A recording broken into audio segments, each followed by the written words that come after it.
America was once a divided country, a war about slavery and civil rights. How does one fix a country so divided? The Reconstruction is the way the USA tried to fix the nation. President Lincoln didn't intend to remove slavery from the U.S. in the Civil War, as to not drive Maryland, Missouri, Delaware, or Kentucky into the Confederacy, and make more Northerners Confederates angry. However, he decided to do it due to the outcry from the slaves.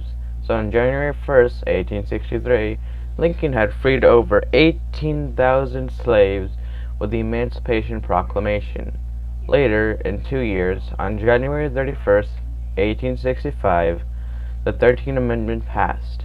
Neither slavery nor involuntary servitude, except as a punishment for crime whereof the party shall have been duly convicted, shall exist within the United States or any place subject to their jurisdiction. Congress shall have power to enforce this article by appropriate legislation. Then, on April 11th of the same year, he had a speech. Among his words, he spoke of letting African Americans vote. 3 days later, Lincoln was assassinated. It is now up to President Andrew Johnson to reconstruct this country. Johnson let the southern states reconstruct themselves while having to abolish slavery, be loyal to the Union, and pay off war debts.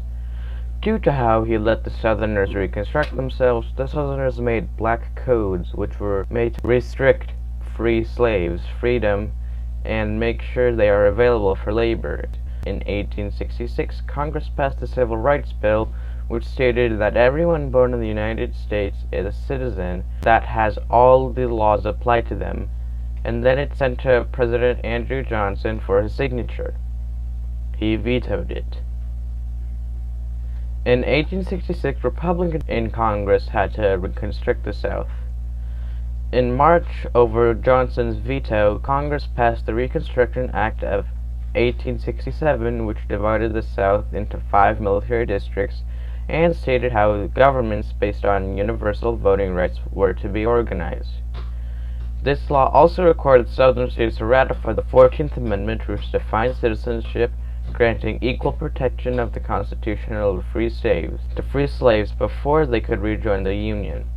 In February 1869, Congress approved the 15th Amendment, which stated that the rights of citizens of the United States to vote shall not be denied or abridged by the United States or by any state on account of race, color, or previous condition of servitude. The Congress shall have power to enforce this article by appropriate legislation. Later, in 1877, President Grant signed the Electoral Commission Act, which gave him enough votes to be elected. Congress certified he had won by 1 electoral vote. The Democrats had very little leverage. They could delay Hayes' election, but they could not put their man in the White House. However, they decided to not block Hayes' inauguration based on a backroom deal.